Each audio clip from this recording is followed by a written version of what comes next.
오늘 함께 나눌 하나님 말씀은 히브리서 7장 1절부터 10절까지입니다. 히브리서 7장 1절부터 10절까지의 말씀 찾으셨으면 저하고 여러분들하고 한 절씩 교독하겠습니다. 이 멜기세덱은 살렘 왕이요 지극히 높으신 하나님의 제사장이라. 여러 왕을 쳐서 죽이고 돌아오는 아브라함을 만나 복을 빈 자라.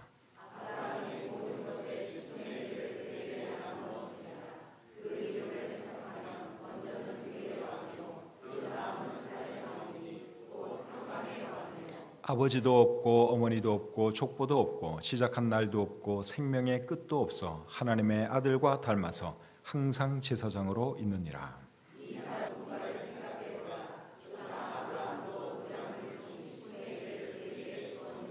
레위의 아들들 가운데 제사장의 직분을 받은 자들은 율법을 따라 아브라함의 허리에서 난 자라도 자기 형제인 백성에게서 10분의 1을 취하라는 명령을 받았으나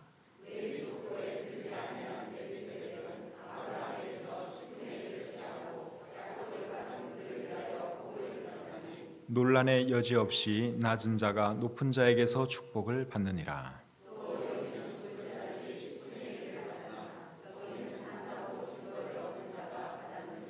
또한 10분의 1을 받는 레위도 아브라함으로 말미암아 10분의 1을 바쳤다고 할 수 있나니 이는 멜기세덱이 아브라함을 만날 때에 레위는 이미 자기 조상의 허리에 있었습니다. 아멘.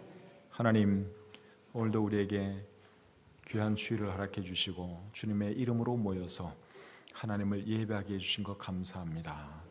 우리에게 노래할 제목이 있고 또 노래를 받으실 주님이 계시기에 참 감사합니다. 오늘 우리가 드리는 예배를 하나님 기쁘게 받아주시고 또 우리에게도 큰 은혜가 넘치는 귀한 시간 되도록 역사해 주시옵소서. 모든 시종 주님께 의탁하오며 예수님의 이름으로 기도합니다. 아멘. 자리에 앉겠습니다. 오늘 읽은 이 본문 말씀은 멜기세덱이라는 사람에 대한 말씀입니다.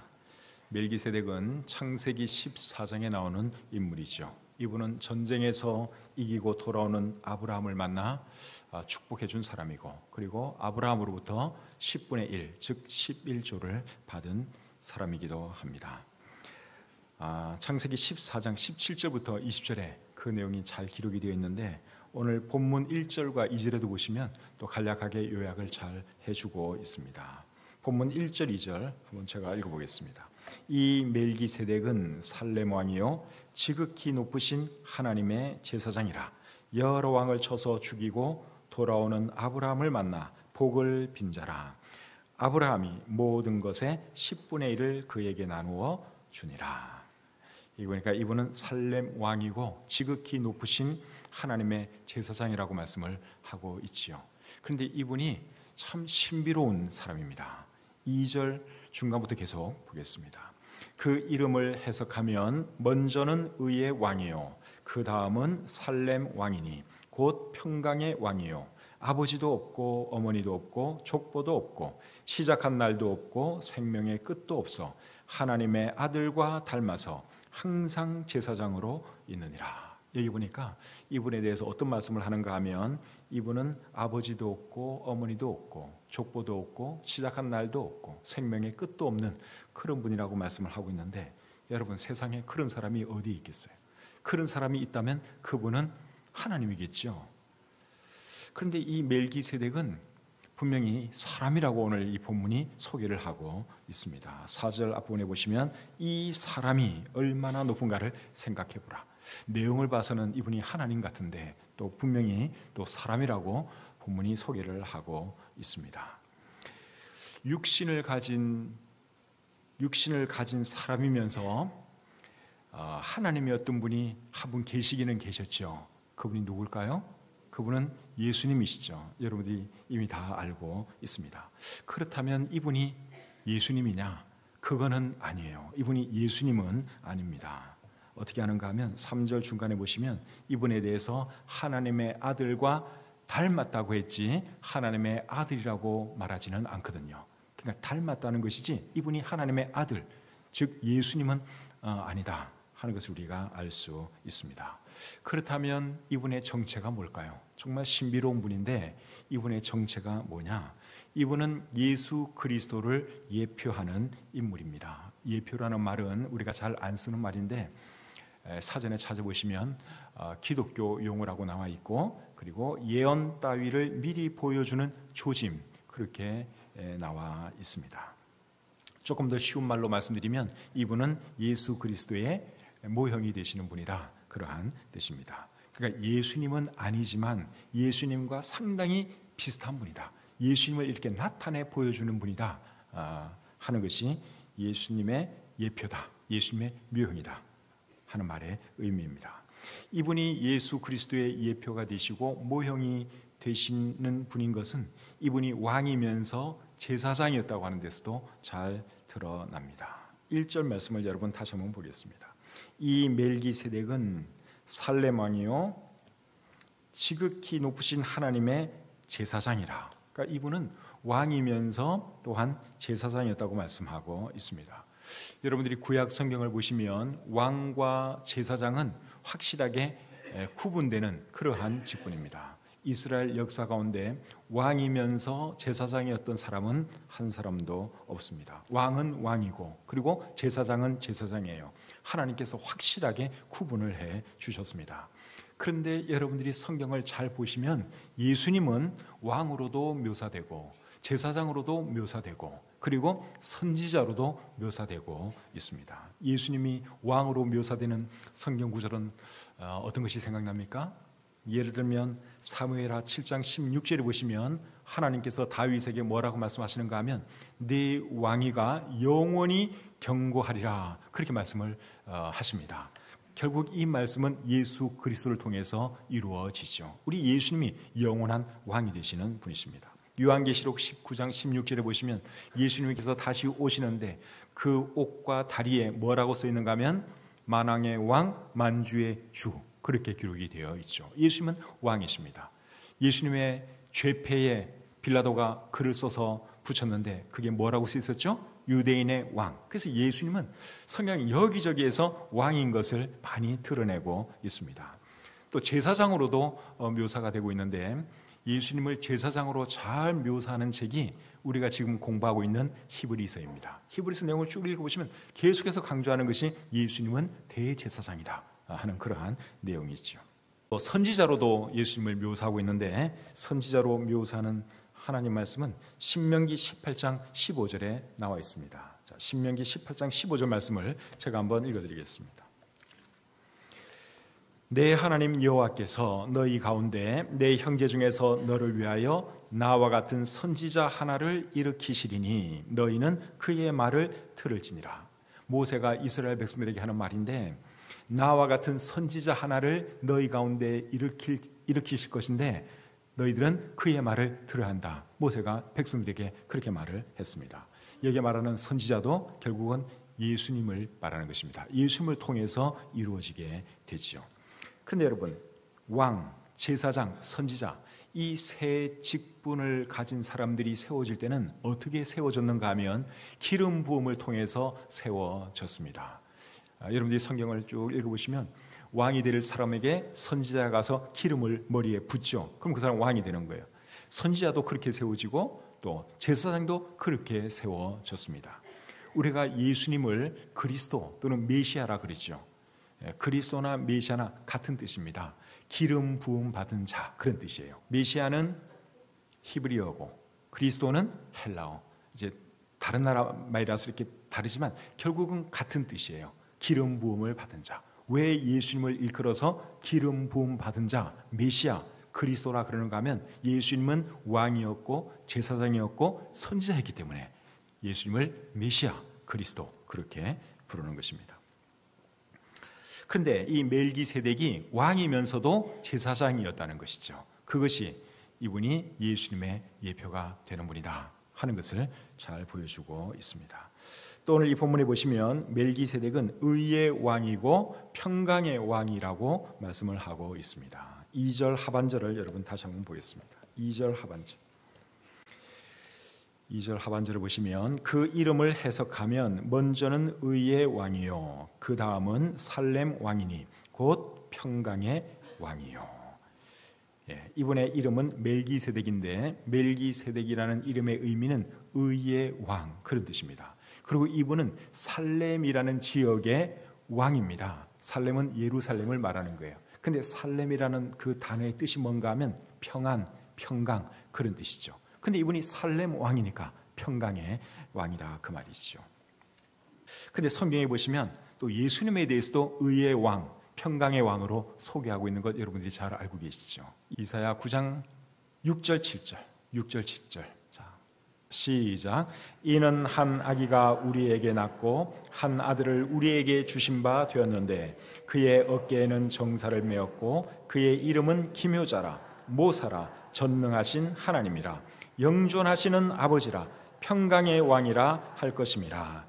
그 정사와 평강의 더함이 무궁하며 또 다윗의 왕자와 그의 나라에 군림하여 그 나라를 굳게 세우고 지금 이후로 영원히 정의와 공의로 그것을 보존하실 것이라. 만군의 여호와의 열심히 이를 이루시리라. 이 말씀은 예수님에 대한 말씀인데 예수님을 평강의 왕이라고 말씀하고 있죠. 그리고 다윗의 왕자와 그의 나라에 군림하여 영원히 정의와 공의로 그것을 보존하실 것이다, 그렇게 말씀을 하고 있는데 여기 말하는 정의가 이게 영어로는 righteousness예요. 의. 그래서 예수님은 평강의 왕이기도 하고 또 정의의 왕이기도 한 것이죠. 예레미야 23장 5절과 6절 말씀도 한번 보겠습니다. 예레미야 23장 5절 6절 같이 한번 읽을까요? 시작. 여호와의 말씀이니라. 보라, 때가 이르리니 내가 다윗에게 한 의로운 가지를 일으킬 것이라. 그가 왕이 되어 지혜롭게 다스리며 세상에서 정의와 공의를 행할 것이며 그의 날에 유다는 구원을 받겠고 이스라엘은 평안히 살 것이며 그의 이름은 여호와 우리의 공의라 일컬음을 받으리라. 여기 보면 그가 왕이 되어 정의와 공의를 행할 것이라고 말씀하고 있고 그의 이름은 여호와 우리의 공의라고 말씀하고 있죠. 이게 말하는 공의도 righteousness, 의라는 뜻입니다. 이 세상에는 완전한 평강이 없어요. 완전한 의도 없습니다. 그런데 우리 예수님에게는 완전한 평강이 있고 완전한 의가 있습니다. 그래서 예수님을 평강의 왕, 의의 왕, 그렇게 부르는 것이죠. 혹시 여러분들 중에 평강이 필요한 분 계시면 예수님을 만나시기 바랍니다. 세상은 여러분들에게 참 평안을 줄 수가 없어요. 그런데 평강의 왕 되시는 예수님 만나면 여러분들 마음속에 평안이 찾아옵니다. 요한복음 14장 27절에 예수님이 이렇게 말하죠. 평안을 너희에게 끼치노니 곧 나의 평안을 너희에게 주노라.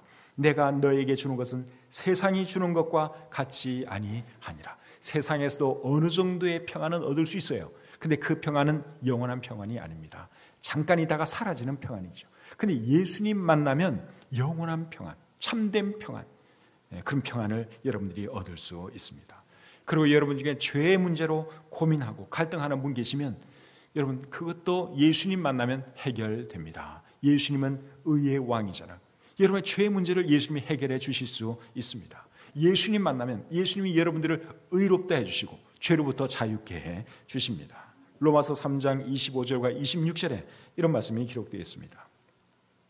이 예수를 하나님이 그의 피로써 믿음으로 말미암는 화목 제물로 세우셨으니 이는 하나님께서 길이 참으시는 중에 전에 지은 죄를 간과하심으로 자기의 의로우심을 나타내려 하심이니 곧 이때에 자기의 의로우심을 나타내사 자기도 의로우시며 또한 예수 믿는 자를 의롭다 하려 하심이라. 여기 보니까 자기도 의로우시며 또한 예수 믿는 자를 의롭다 하려 하심이라, 그렇게 말씀하고 있습니다. 여러분, 죄의 문제를 해결할 수 있는 유일한 길은 예수님 만나는 길밖에 없어요.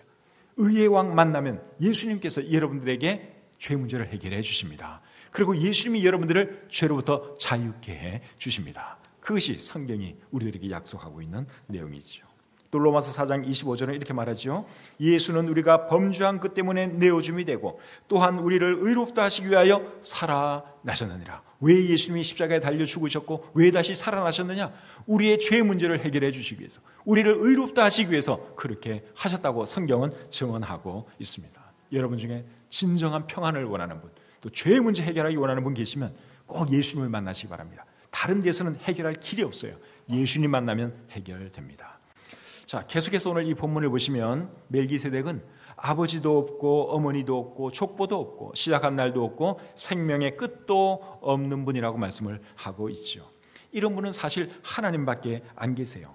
그런데 멜기세덱이 하나님과 같은 분이기 때문에 이런 말을 하는 것인지, 아니면 사실은 멜기세덱에게 부모도 있고 또 태어난 날도 있고 죽은 날도 있는데 기록에 안 남아있다 보니까 부모도 없고 족보도 없고 또 태어난 날 또 죽은 날 이런 것이 없다고 기록한 것이 아닌가, 그렇게 생각하는 분들도 있습니다.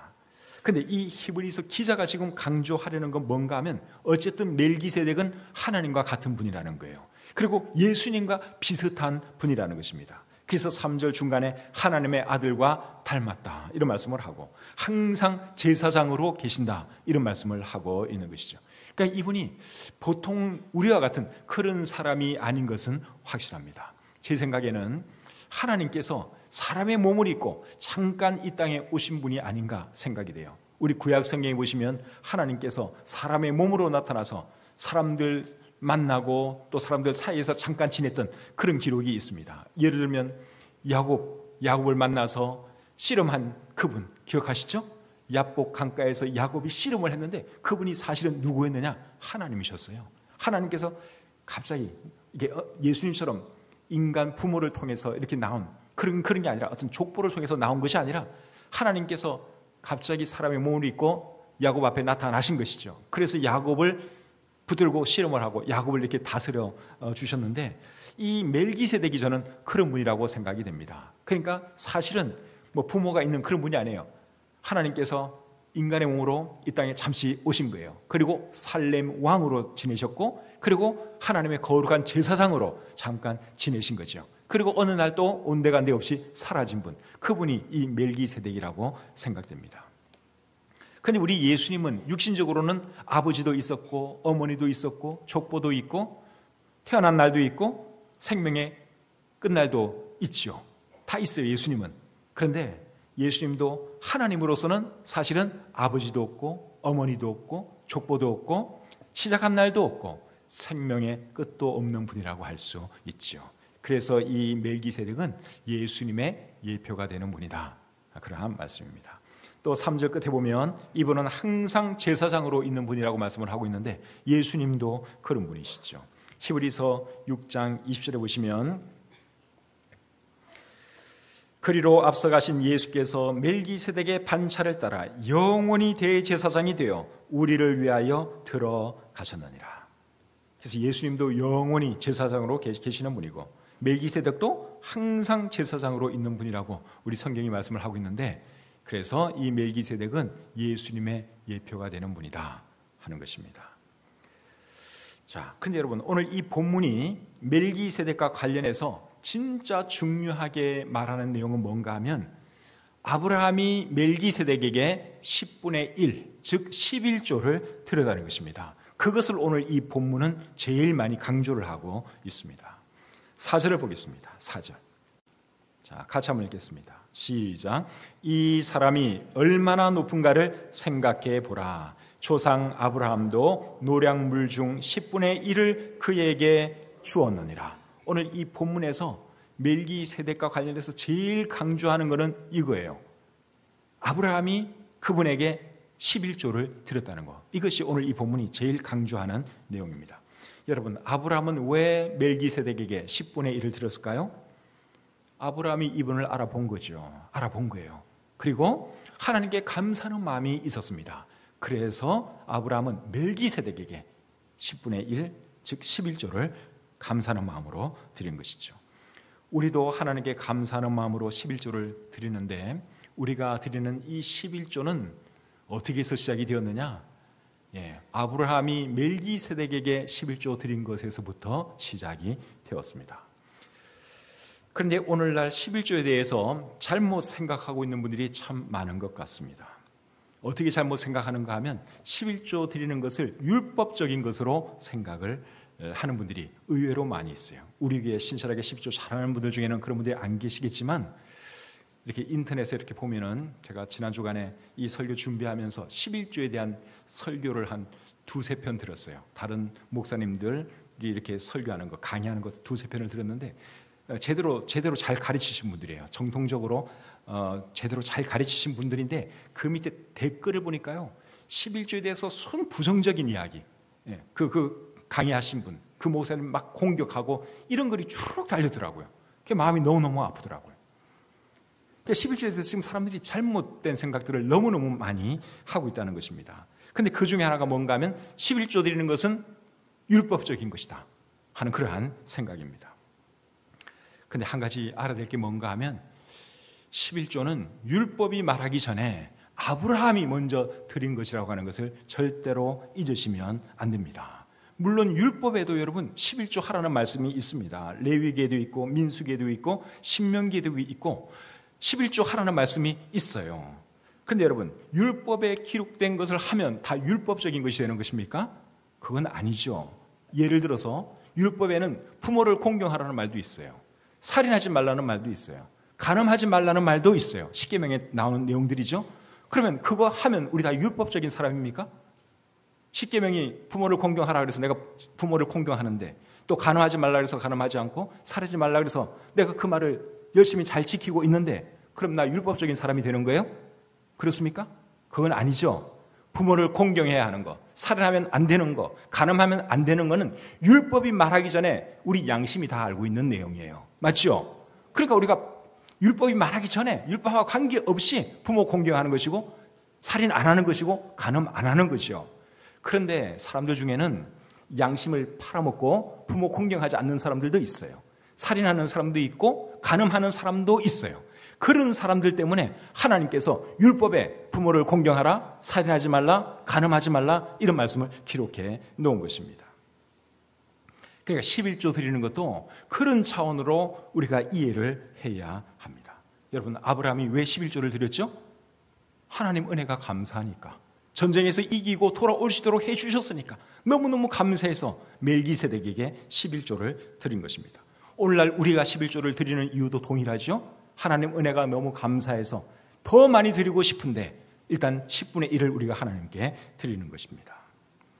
여러분 중에 혹시 율법에서 명한 것이기 때문에 사실은 하기 싫은데 내가 어쩔 수 없이 11조 하고 있다 하는 분이 계시면 이제부터 11조 안 하셔도 괜찮아요.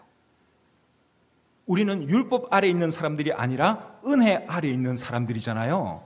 그러니까 율법적인 부담감 때문에, 율법에서 하라고 했기 때문에 할 필요는 없다 그 말입니다. 근데 우리가 하나님께 헌금할 때 11조라는 명목이 있어요. 우리 교회 헌금본께도 11조라는 명목이 있고, 또 저를 포함해서 우리 성도님들 상당수가 11조를 드리고 있습니다. 왜 우리가 그러면 11조를 하느냐? 그러니까 자율적으로 하면 되는데 왜 여기 11조 명목을 만들어 놓고 왜 11조를 하느냐? 10분의 1은 기본적으로 드려야 할 것이라고 우리가 생각하기 때문에, 그리고 믿음이 약한 분들에게 어떤 가이드라인을 제시하기 위해서 11조 명목을 만들어 놓고 11조를 하도록 그렇게 격려하고 그렇게 인도를 하는 것입니다. 그러나 그 11조가 어떤 절대적인 수치는 아니라는 것을 여러분들이 잊으시면 안 됩니다. 예수 믿는 사람은 무조건 절대적으로 11조 해야 된다, 그건 아니에요. 여러분들에게 자유가 있어요. 자유가 있습니다. 그러나 어쨌든 10분의 1은 그리스도인이라면 이 정도는 하나님께 드리는 것이 이게 맞지 않는가?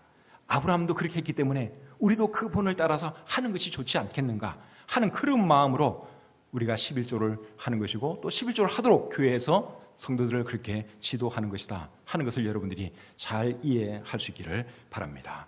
헌금과 관련해서 신약 성경이 말하는 원리는 딱 하나밖에 없어요. 그 원리가 고린도후서 9장 7절에 나옵니다. 자, 같이 한번 읽어보겠습니다. 고린도후서 9장 7절입니다. 자, 같이 읽겠습니다. 시작. 각각 그 마음에 정한 대로 할 것이요 인색함으로나 억지로 하지 말지니 하나님은 즐겨내는 자를 사랑하시느니라. 자, 이 말씀이 신약 시대에 헌금하는 사람들이 가져야 할 그 원리입니다. 여기 보시면 헌금은 각각 그 마음에 정한 대로, 그러니까 여러분들이 10분의 1을 정하셨으면 그렇게 하시면 되는 것이고, 10분의 1을 정해 놓으셨으면 그렇게 하시면 되는 것이고, 10분의 1 이상 드리고 싶은데 나는 형편이 너무너무 어려워서 지금 그렇게 못하고 있다, 그러니까 나는 한 요 정도 선에 사겠다, 그럼 여러분 그렇게 정하신 대로 하시면 되는 거예요. 여러분들에게 자유가 있습니다. 근데 중요한 거는 억지로 하면 안 된다는 거예요. 아무리 많이 드려도 억지로 하면 그는 잘못된 거예요. 그래서 헌금을 드릴 때는 항상 즐겨내는 마음으로, 기쁜 마음으로 드려야 한다 하는 것입니다. 이해가 되시죠? 11조 그동안 못 하셨던 분들 마음속에 좀 자유가 생기는지 모르겠는데요.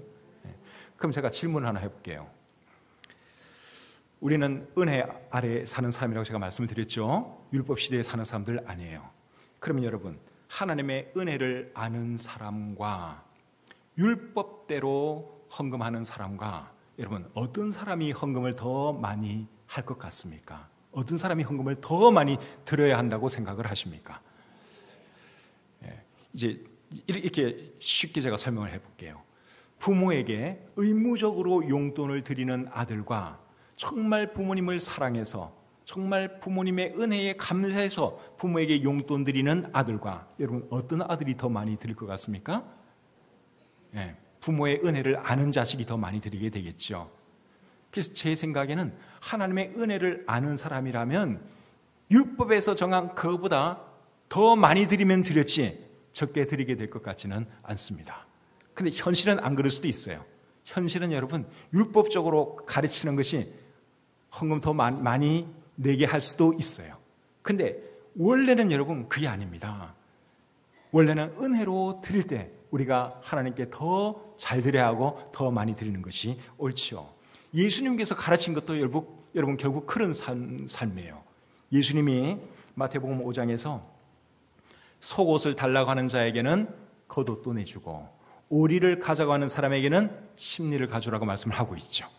율법이 말하는 것은 오리가라는 게 그게 율법이에요. 근데 예수님은 은혜를 가르치면서 십리를 가져라고 말하는 거예요.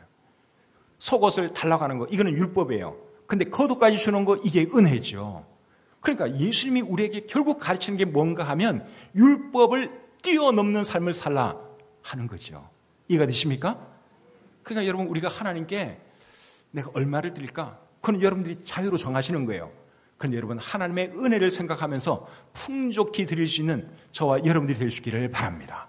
하나님의 은혜 생각하면 여러분, 저는 마음 같아서는 다 드리고 싶어요. 정말이지. 하나님의 은혜 생각하면 목숨까지 바칠 수 있어요. 근데 그렇게는 못하고 또 저도 살아야 되고 여러분도 살아야 되니까 최소한의 성의를 보이는 것이, 그것이 11조다. 그렇게 이해하시면 아마 정리가 잘 되었다고 생각이 됩니다. 자, 본문을 계속 보시면 아브라함이 멜기세덱에게 10분의 1 드린 것을 강조를 하고 있는데 그 이유가 있습니다. 왜 그것을 강조하는가 하면 멜기세덱이 레위 계열의 제사장들보다 더 높은 분이다, 그거 말하려고 멜기세덱이 아브라함으로부터 10분의 1 받은 것, 그것을 말씀하고 있습니다. 6절 7절 말씀 한번 보겠습니다. 본문 6절 7절 같이 한번 읽죠. 시작. 레위 족보에 들지 아니한 멜기세덱은 아브라함에게서 10분의 1을 취하고 약속을 받은 그들 위하여 복을 빌었나니 논란의 여지 없이 낮은 자가 높은 자에게서 축복을 받느니라. 이 말씀에 의하면 멜기세덱은 아브라함보다 높은 분이죠.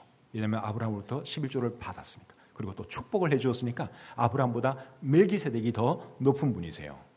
그런데 아브라함이 멜기세덱에게 11조를 드렸을 때 레위는 어디에 있었느냐?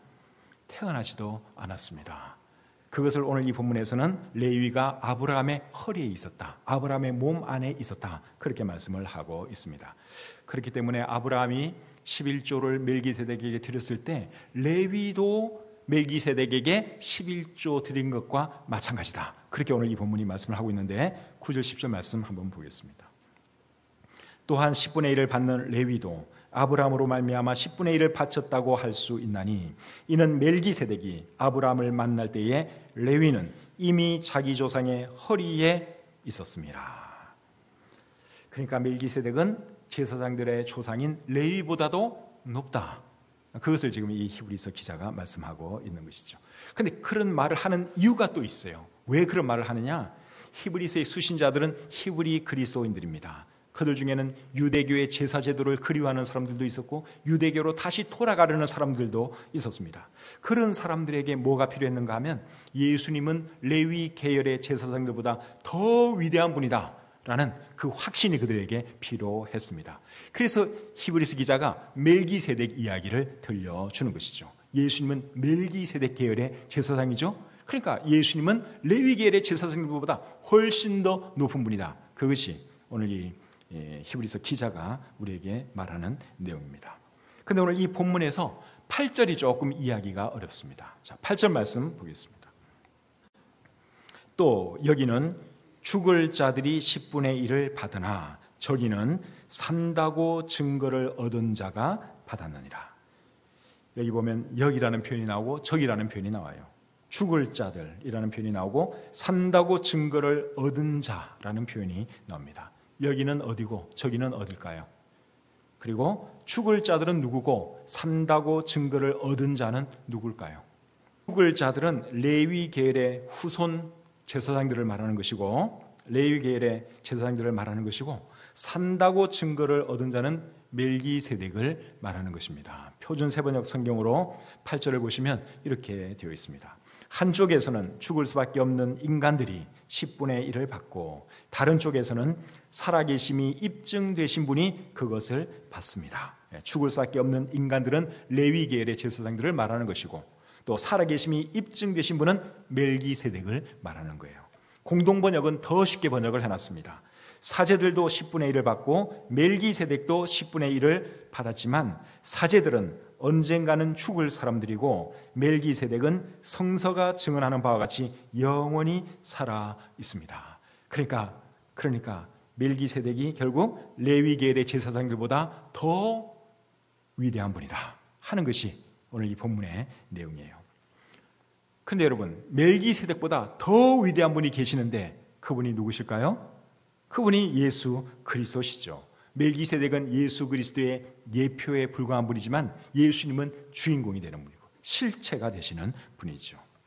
예수님은 지금 이 순간에도 살아계시고 천국에서 대제사장의 역할을 감당하고 계십니다. 대제사장은 하나님과 사람 사이의 중보자로서 사람들이 하나님께 죄 용서받기 위해서 나오면은 짐승을 잡아서 하나님께 제사 드리는 일을 하던 사람들이 대제사장인데 예수님은 무엇을 가지고 하나님께 제사를 드리느냐?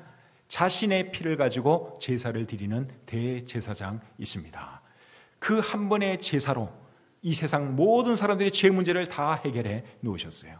그래서 우리가 죄 문제 해결 한 바퀴 원하면 다른 데 갈 필요 없고 예수님 찾아가면 되는 것입니다. 예수님께서 이미 속죄의 제사를 끝마쳐 놓으셨고 누구라도 예수님을 통해서 하나님께 나가면 우리가 하나님 앞에 나아갈 수 있고 또 죄 문제 해결받을 수 있고 의롭다함 받을 수 있습니다. 여러분 중에 아직도 구원받지 못하신 분, 또 죄 문제 가지고 고민하고 갈등하는 분, 죽음이 두려운 분, 그런 분 계시면 여러분도 예수님 믿으시기를 바랍니다. 예수님 믿고 죄 사함 받으시고 하나님 자녀가 되시고 천국 소망 가지고 살아가시는 여러분이 다 되시기를 우리 주님의 이름으로 축복합니다. 기도하겠습니다.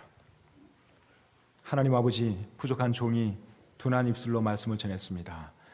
어려운 내용의 말씀이지만 우리 성도님들이 잘 이해할 수 있도록 도와주시고 또 오늘 이 말씀이 우리들 삶 가운데 또 귀한 영의 양식이 되어서 우리가 하나님을 더 잘 섬길 수 있도록 축복해 주시옵소서. 우리 중에 아직 하나님을 알지 못하는 분 계시면 긍휼히 여겨주시고 꼭 예수 그리스도를 통해서 하나님의 자녀가 되고 영원한 천국의 소망을 가지고 살아갈 수 있도록 도와주시옵소서. 예수님의 이름으로 기도드립니다. 아멘.